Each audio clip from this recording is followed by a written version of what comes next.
L'Accor Arena de Paris regorgeait de monde et chaque caméra diffusait en direct. Camille Vasseur se tenait au centre de la scène, intouchable parfaite, le genre d'artiste autour de laquelle l'industrie avait bâti toute sa légende. Puis elle manqua la note. Pas un peu, complètement. Ce silence qui suit un accident, pas une performance. Au lieu de reculer, Camille sourit froide et délibérée, puis tira un homme de l'équipe technique hors de l'ombre pour le pousser sous les projecteurs. « Montre-nous ce que tu vaux », dit-elle. Il prit le micro. Tout bascula. La salle était pleine à craquer, chaque siège occupé, chaque allée bondée, chaque écran braqué sur la même femme, au centre de tout. Camille Vasseur avait construit sa carrière sur des soirs exactement comme celui-ci, immense, maîtrisé, cinématographique. Le genre de spectacle où rien n'était laissé au hasard parce qu'elle s'en assurait. Des projecteurs jusqu'à la température de la salle, tout obéissait à son rythme. C'était la Camille que le monde connaissait, précise, dominatrice, impossible à ignorer. Elle avait gagné cette réputation à la dure, ou du moins c'était l'histoire que racontait son équipe. 3 albums numéro 1 d'affilée, des tournées mondiales complètes, des couvertures de magazines, des contrats publicitaires, une voix que les critiques décrivaient avec le vocabulaire habituellement réservé à l'architecture ou au vin. Irremplaçable. Un grand média l'avait écrit et son management avait encadré la citation pour l'accrocher dans sa loge. Elle passait devant chaque soir avant de marcher sous les lumières et elle ne semblait jamais se demander si c'était vrai. Ce soir devait être le joyau de la couronne. La salle était son plus grand spectacle en France depuis longtemps et la chanson farcelle vers laquelle elle avait construit toute la soirée était le titre que sa maison de disques avait déjà placé comme le moment définitif de sa carrière. L'arrangement pour orchestre était sur mesure. La séquence d'éclairage avait été répétée jusqu'à la perfection. La diffusion était en direct relayée sur des écrans dans plusieurs pays. Tout était en place. Camille avança au centre de la scène et laissa le public l'aimer comme il le faisait toujours. Le début de la chanson fut impeccable. Sa voix traversa les 2 premiers couplets comme sur les enregistrements fluides, contrôlés d'apparence sans effort. La foule répondit exactement comme prévu, se balançant téléphone levé, complètement absorbée. Depuis la régie technique au fond de la salle, l'équipe surveillait les niveaux et les signaux et ne disait rien parce qu'il n'y avait rien à dire. Le spectacle se déroulait parfaitement. Puis ce ne fut plus le cas. Le pont arriva, et avec lui la note. Une seule note aiguë tenue, sommet de l'arc émotionnel de la chanson, le moment que tout l'arrangement avait été conçu pour soutenir. En répétition, la note avait été une formalité, quelque chose que l'équipe marquait par habitude, plus que par inquiétude. Mais la répétition n'était pas diffusée en direct devant des milliers de personnes, et quelle que fût la tension, le calcul ou la simple défaillance physique qui suivit le résultat fut le même. La note se brisa, puis chuta. Puis Camille Vasseur, devant chaque caméra de la salle, produisit un son qui n'était pas celui pour lequel quiconque dans cette pièce avait payé sa place. La foule ne siffla pas. Ce fut plus silencieux que cela, et le silence était pire. Un murmure collectif bas se propagea des premiers rangs jusqu'à la fosse, une sorte de recalibrage confus, le bruit de milliers de personnes mettant à jour leur compréhension de ce qu'elles regardaient. L'orchestre resta sur une position attendant une direction. Les caméras continuaient de filmer. Sur chaque écran de l'aréna, le visage de Camille apparaissait en gros plan. Et quelle que fût l'émotion qui le traversa pendant ces quelques secondes, ce n'était pas de la gêne. C'était du calcul. Elle reprit son expression rapidement, trop rapidement pour être sincère, assez vite pour rester professionnelle. Elle héritait dans le micro, un son léger dismissif clairement destiné à présenter ce qui venait de se produire comme quelque chose de mineur, presque charmant.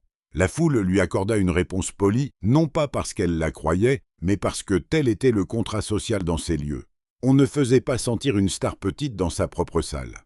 On applaudissait, on attendait, et on espérait que le moment suivant serait meilleur que le précédent. Mais Camille ne cherchait pas à être sauvée. Elle cherchait à rediriger.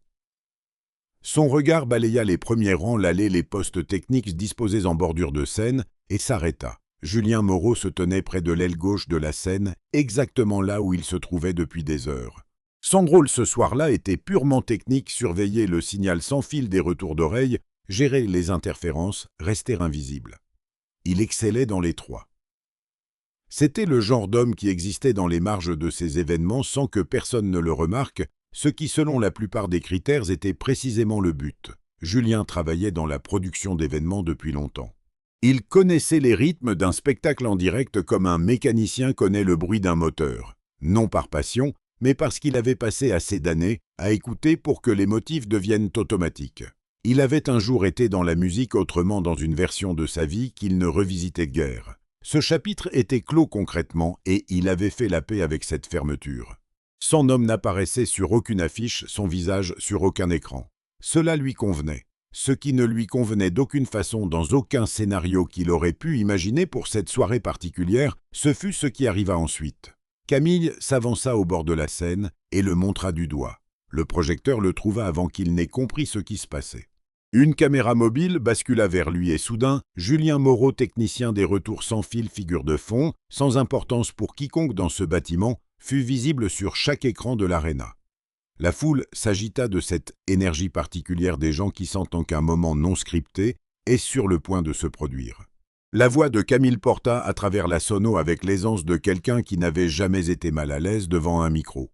« Toi, dit-elle en l'invitant d'un geste, monte ici. » La foule répondit par des rires d'abord incertains, puis plus chaleureux, à mesure que le ton de Camille clarifiait le cadre. Cela allait être du divertissement.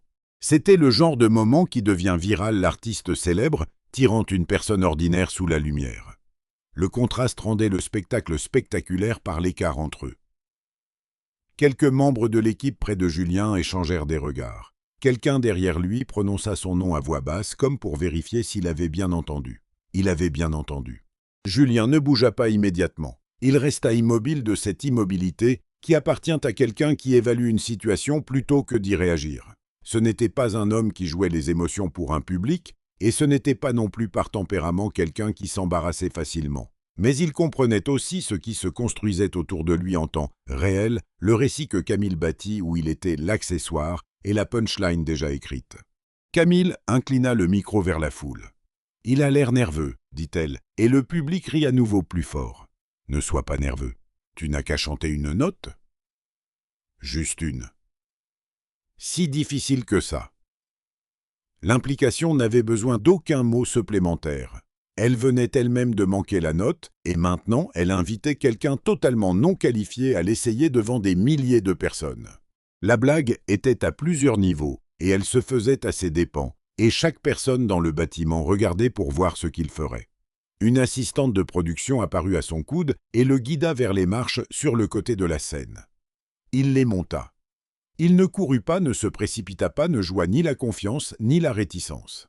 Il marcha sur la scène comme il marchait dans tous les autres espaces qu'il occupait, comme un homme qui comprenait son environnement et avait décidé quoi en faire. La foule applaudit avec l'énergie anticipative et détendue de gens qui s'attendent à être amusés. Camille lui tendit le micro avec un sourire calibré pour paraître généreux et qui ressemblait à un piège. Autour d'eux, l'orchestre attendait. Les caméras restaient proches. La diffusion continuait. Julien regarda le micro. Il regarda la foule. Il regarda brièvement Camille, et ce qu'il lut dans son expression ne changea pas la sienne. Il prit le micro. Camille recula gesticulant vers la scène comme pour dire « c'est à toi ». Elle croisa les bras et le regarda avec le confort de quelqu'un qui a déjà décidé comment une histoire se termine. La foule s'installa dans un silence d'attente, le silence particulier de milliers de personnes se préparant à rire. Julien se tenait seul sous les lumières, tenant un micro devant un public qui avait déjà décidé de lui. Il porta le micro à sa bouche. Il ne se présenta pas. Il n'expliqua rien. Il attendit simplement que l'orchestre trouve la mesure, puis il se mit à chanter. La première note qu'il chanta n'était pas remarquable.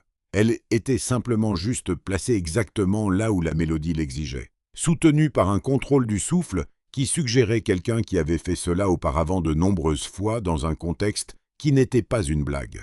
La foule s'était penchée vers le rire déjà préparé, formant la réponse sociale que Camille avait construite. Mais la première note n'était pas drôle. C'était juste une note nette et sans forçage, et elle se posa dans la salle, avec une précision qui fit se regarder quelques personnes au premier rang. L'expression de Camille ne changea pas. Elle garda les bras croisés et la posture détendue. Le langage corporel de quelqu'un qui regarde une chose modérément intéressante se déroulait plutôt qu'une menace. Autour d'elle, l'orchestre avait trouvé son rythme, les musiciens lisant le même arrangement qu'ils jouaient depuis le début de la soirée, suivant la direction de Julien à travers le couplet avec la neutralité soigneuse de professionnels qui avaient depuis longtemps cessé d'être surpris par quoi que ce soit sur une scène en direct. Le second couplet évolua différemment. Julien ne jouait pas. C'était la façon la plus claire de décrire ce qu'il faisait et la distinction importait. Il ne projetait pas vers le fond de la salle, ne travaillait pas les caméras, ne faisait aucune des choses qu'une personne fait quand elle essaie de convaincre un public de quelque chose. Il chantait simplement comme quelqu'un chante quand le son lui-même est la seule chose sur laquelle il se concentre. La foule qui avait remué et murmuré pendant le premier couplet commença à se taire de la façon dont les foules ne se taisent que lorsque quelque chose de réel se produit. Plusieurs rangs plus loin des téléphones qui avaient été levés dans l'attente d'un embarras viral restèrent levés pour une autre raison. L'énergie dans le bâtiment se déplaçait pas dramatiquement, pas d'un coup, mais comme une température qui baisse avant un orage, progressivement, puis indéniablement. Le rire que Camille avait préparé n'arrivait pas. À sa place se trouvait quelque chose que le public n'avait pas anticipé, et pour lequel il n'avait pas encore de mots. Puis le pont arriva. L'orchestre tinte la mesure avant-maintenant, la tension harmonique que l'arrangement avait été conçu pour construire. Chaque personne dans l'aréna savait ce qui venait ensuite. Elles avaient entendu la chanson, elles avaient été là quelques instants plus tôt lorsque le même moment s'était effondré sous la voix de Camille, et quelle que fût l'anticipation qu'elle portait dans ces dernières mesures, elle était aiguisée par le souvenir de ce qui venait d'échouer. Julien ne monta pas vers elle. Il ne gesticula pas, ne signala pas son intention. Il chanta simplement dedans, comme une personne passe une porte qu'elle a ouverte des centaines de fois. La note aiguë arriva, et il la toucha. Pas approximativement. Passe adéquatement.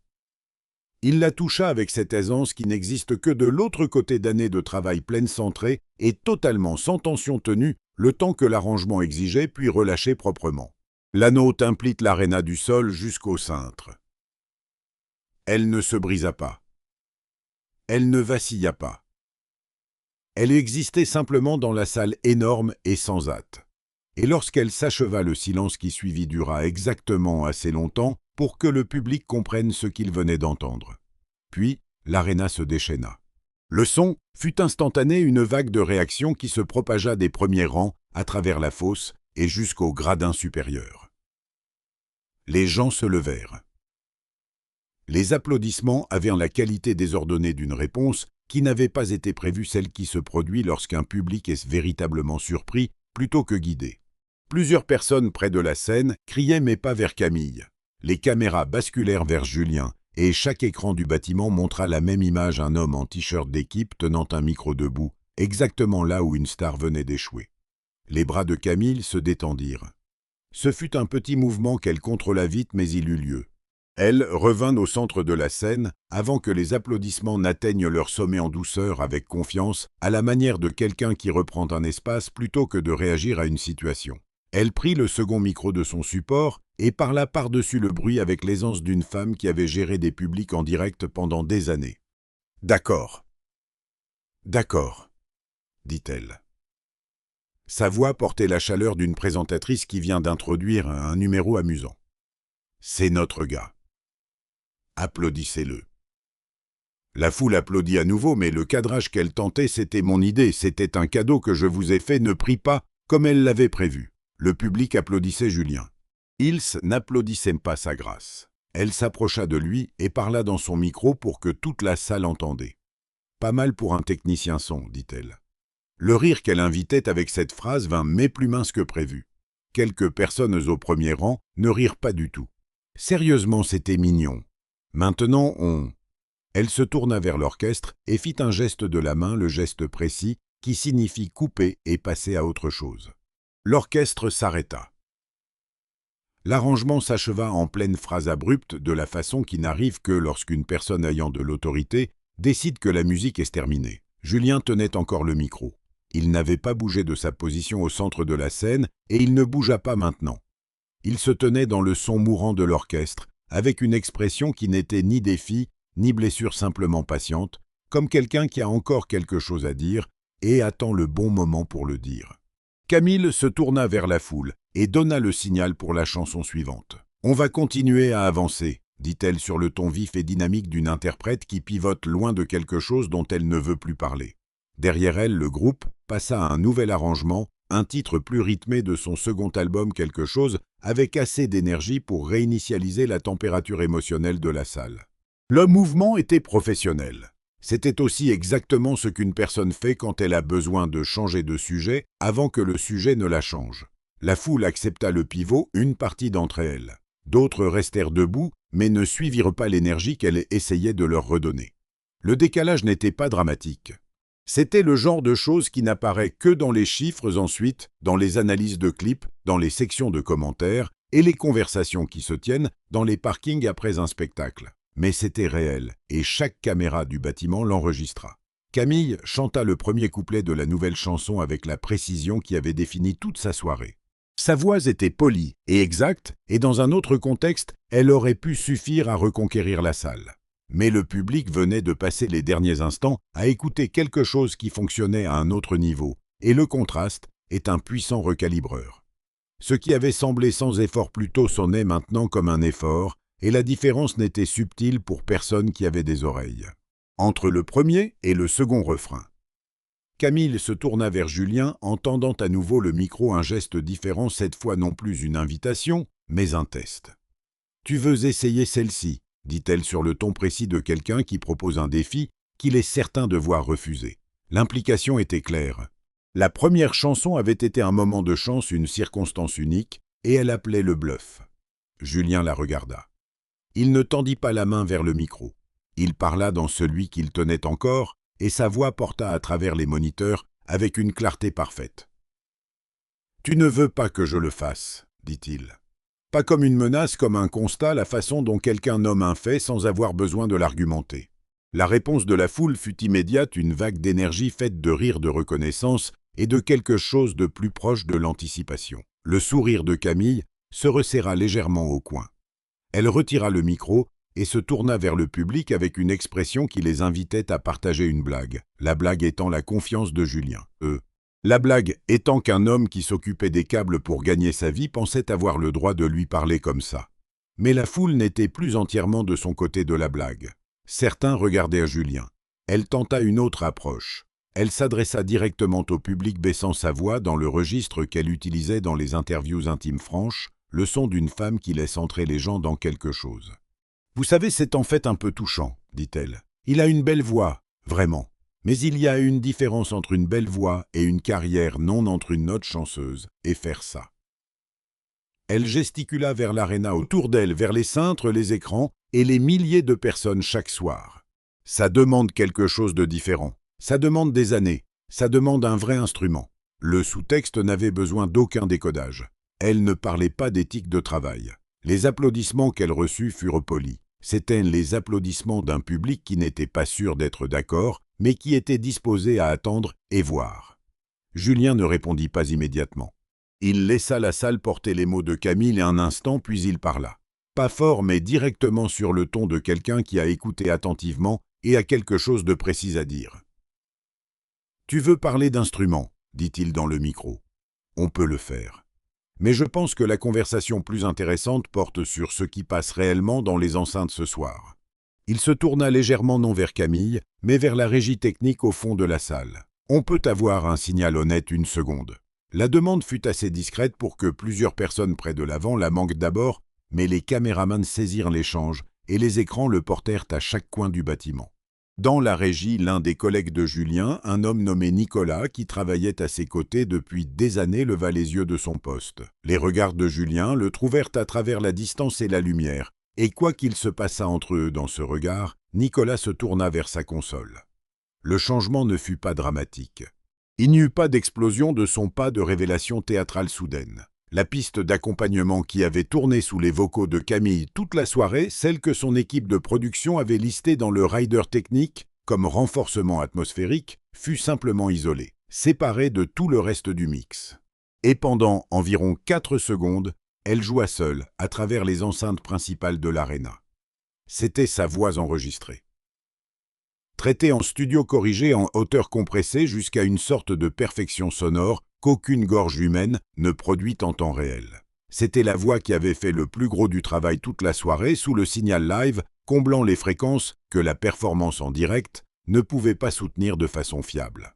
C'était la voix des albums. C'était l'instrument irremplaçable. C'était un fichier sur un disque dur. L'aréna devint complètement silencieuse. Camille se tourna vers la régie avec une expression qui n'était pas pour la première fois de la soirée sous plein contrôle. Elle dit quelque chose dans son micro, mais Nicolas avait déjà ajusté les niveaux et ce qu'elle dit ne porta pas.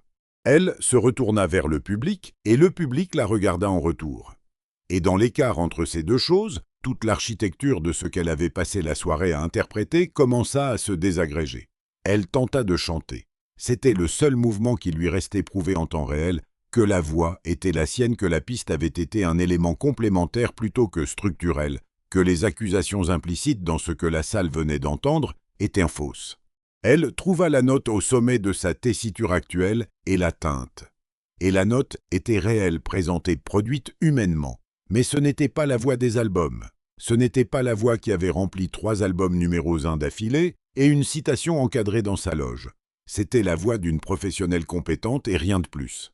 La salle entendit la différence parce que la salle venait d'entendre ce qu'on lui avait vendu. Le murmure qui traversa la foule cette fois n'était pas confus. Il était précis et sérieux, et c'était le bruit de milliers de personnes révisant simultanément des années de confiance. Les téléphones bougeaient différemment maintenant, non plus levés, pour capturer un moment de célébrité, mais orientés pour enregistrer quelque chose qui ressemblait à une preuve. Les caméras de la diffusion en direct restèrent en plan large, capturant la scène entière, ce qui signifiait capturer Camille debout, au centre composé en surface et sous la composition très clairement seule. Julien reposa le micro sur son support. Il ne dit rien d'autre. Il ne regarda pas Camille avec triomphe ni avec colère. Il se tint simplement sur la scène où on l'avait traîné sans son consentement et laissa la salle porter ce qu'elle venait de découvrir. Il n'avait rien planifié de tout cela, ni la performance, ni la révélation, ni les quelques secondes d'audio isolé que Nicolas avait fait passer par la console. Mais il avait su de la façon dont les gens qui travaillent bien derrière le son savent les choses ce qu'il y avait sous le signal. Était lorsqu'une personne construit une humiliation publique sur l'écart entre le réel et le joué, parfois la réponse la plus directe est de refermer l'écart. Camille se tenait au centre de la scène sous le plein poids des lumières et pour la première fois de la soirée, elle n'avait plus rien à rediriger. L'orchestre était silencieux, la piste d'accompagnement était coupée. La foule regardait et attendait et n'applaudissait pas. Et les caméras de diffusion continuaient de tourner, renvoyant tout en temps réel sur chaque écran auquel elles étaient connectées. Elle avait le micro. Elle avait la scène. Elle avait les lumières. Ce qu'elle n'avait pas à cet instant précis devant ce public particulier, c'était aucune version de l'histoire avec laquelle elle était entrée. Leur silence dura plus longtemps que quiconque dans l'équipe de production n'avait prévu. Dans les événements en direct, le silence est une urgence technique. Le temps mort déclenche des protocoles. Des signaux sont donnés. Quelqu'un dans un casque dit quelque chose à l'oreille de quelqu'un d'autre et la machine recommence à bouger. Mais la machine ne bougeait pas. L'équipe au poste de moniteur de l'aile gauche restait debout sans parler. L'orchestre restait assis, instruments baissés. Le réalisateur de la diffusion dans le car, à l'extérieur de la salle, gardait toutes les caméras en direct parce qu'il n'y avait pas de coupe qui n'aurait pas ressemblé à un camouflage. Et un camouflage aurait été pire que quoi que ce fût. Camille était toujours au centre de la scène. Sa attachée de presse qui regardait depuis les coulisses tenait son téléphone en main mais n'appelait encore personne parce qu'il n'y avait pas d'appel qui réparait une salle pleine de gens qui avaient entendu ce qu'ils venaient d'entendre. L'instinct dans ces moments-là est d'agir, d'émettre, de répondre, de se placer devant l'histoire avant que l'histoire ne se place devant vous. Mais l'histoire était déjà partout. La diffusion continuait. Le clip de la piste d'accompagnement isolée était déjà en train d'être enregistré dans la foule et mis en ligne avant que quiconque de son équipe n'ait eu le temps de réfléchir. Elle fit une dernière tentative. C'était la tentative de quelqu'un qui a épuisé ses coups mais ne peut accepter que le plateau soit vide. Camille leva son micro et s'adressa au public de la voix qu'elle utilisait pour les ballades basses, sincères, soigneusement cadencées. Tous les artistes de cette industrie utilisent des outils de production, dit-elle. Là n'est pas un secret, c'est simplement comme ça que ça marche. L'affirmation n'était pas entièrement fausse, et elle le savait, ce qui expliquait pourquoi elle la disait avec la confiance de quelqu'un qui cite un fait plutôt que d'offrir une défense. Mais la salle n'avait pas seulement appris qu'elle utilisait des outils de production. La salle avait appris la distance entre ces outils et la voix qu'elle avait présentée comme irremplaçable. Et cette distance n'était pas une formalité technique. C'était toute la prémisse de sa carrière. Une partie de la foule répondit à son affirmation par des applaudissements épars, ceux qui se produisent lorsque les gens ne sont pas sûrs d'être d'accord, mais veulent croire qu'ils n'ont pas été trompés pendant des années. Une plus grande partie resta silencieuse. Vers le fond de la salle, quelqu'un commença un seul clap lent qui ne prit pas. Les caméras de diffusion saisirent tout cela, la texture complète et non éditée d'une salle qui n'était plus unie derrière la personne en son centre. Julien n'avait pas quitté la scène. Il se tenait près du support où il avait posé le micro, regardant Camille, avec l'expression de quelqu'un qui a dit ce qui devait être dit et qui est maintenant simplement présent. Plusieurs membres de l'équipe dans les coulisses lui faisaient signe de descendre, petit geste main basse et le mouvement universel des gens qui essaient de minimiser une situation. Il les vit. Il ne bougea pas. Un des producteurs seniors s'approcha du bord de la scène et lui parla directement assez bas pour que les micros ne saisissent pas. Quelle que fût la réponse du producteur, celle de Julien fut brève. Il reprit le micro. Le producteur s'écarta.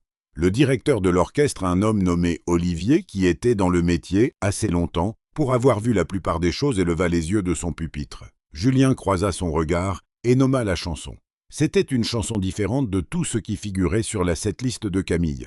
Elle était plus ancienne, une pièce d'une autre époque de la musique, quelque chose qui n'exigeait aucune piste d'accompagnement, aucun renforcement atmosphérique, aucun empilement studio pour tenir sa structure. Olivier la reconnut immédiatement. Il se tourna vers son orchestre, échangea 4 mots avec son premier pupitre et leva sa baguette. La foule ne savait pas ce qui arrivait. C'était d'une façon précise le point. Ce qui suivit n'était pas une performance conçue pour humilier Camille.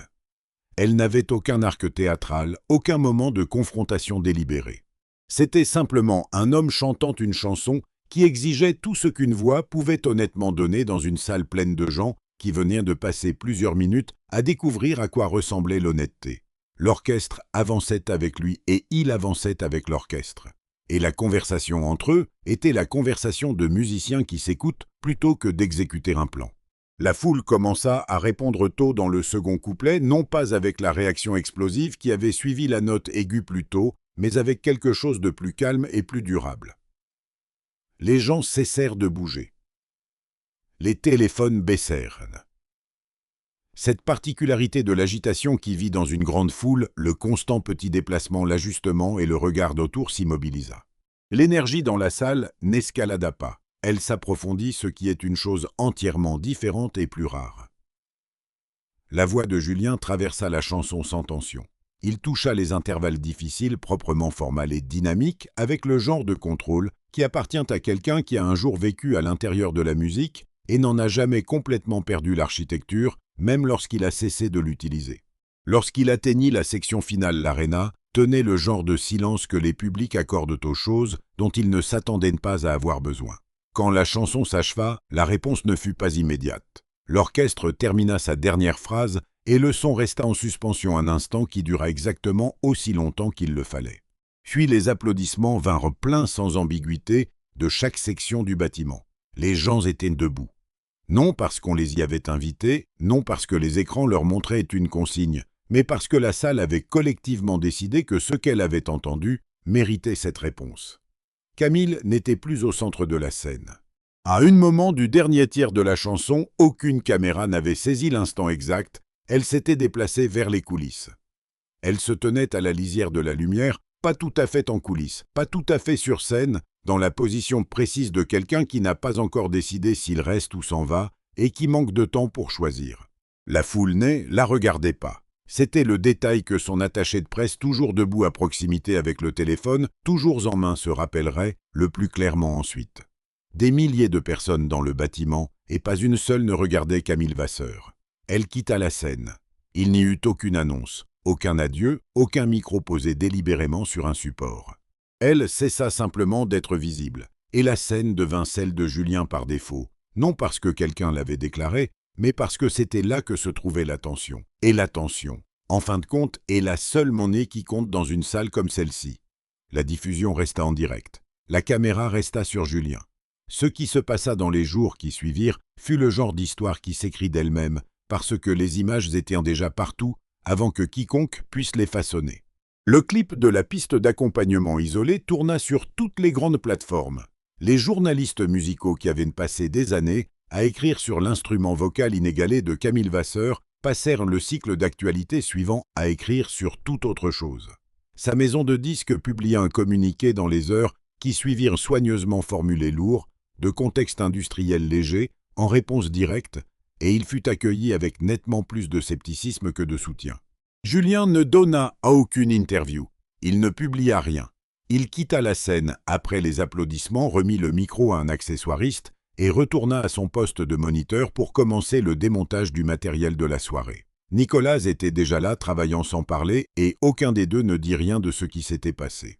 Il n'y avait rien à dire que la salle n'avait pas déjà mieux dit. Les offres arrivèrent plus tard. Elles vinrent de gens qui avaient regardé la diffusion, qui avaient partagé le clip, qui travaillaient dans des coins de l'industrie, qui fonctionnaient différemment du circuit des grandes salles. Des labels plus petits, des producteurs indépendants, quelques noms que Julien reconnaissait d'une période de sa vie qu'il avait considérée comme close. Il lut les messages lorsqu'ils arrivèrent et ne répondit pas immédiatement. Ce n'était pas un homme qui prenait des décisions dans l'immédiat après quelque chose. C'était le genre de personne qui avait besoin de comprendre ce qu'il voulait vraiment avant de s'engager dans une version de cela. Ce qu'il savait était plus simple que n'importe laquelle des offres. Il s'était tenu sur une scène sans préparation ni permission et avait chanté une chanson devant des milliers de personnes, et ça avait été réel non produit, non traité, non construit sur un fichier sur le disque dur de quelqu'un. Réel de la façon dont très peu de choses dans une carrière passée derrière les coulisses avaient été réelles.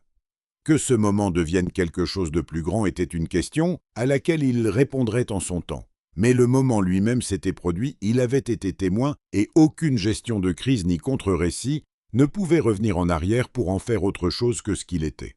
L'attaché de presse de Camille Vasseur publia un second communiqué plus tard, celui-ci plus direct. Il reconnaissait l'usage de chœurs d'accompagnement, le présentait comme une pratique standard, et incluait une liste d'autres artistes qui employaient des techniques similaires. Le communiqué était exact dans ses faits et entièrement à côté de la question dans sa conclusion.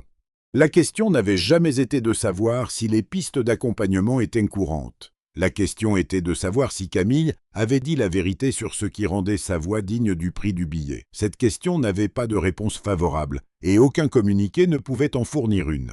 Sa prochaine date de tournée fut reportée puis celle d'après. Les réservations de salles, qui avaient été confirmées longtemps à l'avance, passèrent en revue, et la conversation avec le label que son management préparait, un nouveau contrat, un engagement prolongé, une avance significative fut discrètement mise de côté. Pas annulée, mise de côté. Ce qui, dans le langage de l'industrie, signifie la même chose seulement plus lentement. La citation encadrée dans sa loge irremplaçable, tirée du portrait de magazine monté et accrochée là où elle la voyait chaque soir avant de marcher sous les lumières, resta au mur. Personne ne la descendit. Elle signifiait simplement quelque chose de différent maintenant. Et ce qu'elle signifiait n'était plus utile à personne. Julien Moreau reprit le travail la semaine suivante. Même poste, même société, même genre d'événement. Il arrivait à l'heure, faisait son travail sans commentaire et ne mentionnait pas ce qui s'était passé dans l'aréna. Ses collègues ne lui posaient pas de questions directement parce que les gens qui travaillent derrière un spectacle comprennent que ce qui se passe devant les lumières appartient à un monde différent de celui qu'ils occupent. Ils le comprenaient mieux que la plupart. Mais quelque chose avait basculé. Et il savait que cela avait basculé et le savoir suffisait pour le moment. Toutes les portes n'avaient pas besoin d'être franchies dès qu'elles s'ouvraient. Certaines avaient juste besoin d'exister pour qu'une personne puisse les regarder et comprendre que l'option était réelle. Cela suffisait. Pour l'instant, cela suffisait.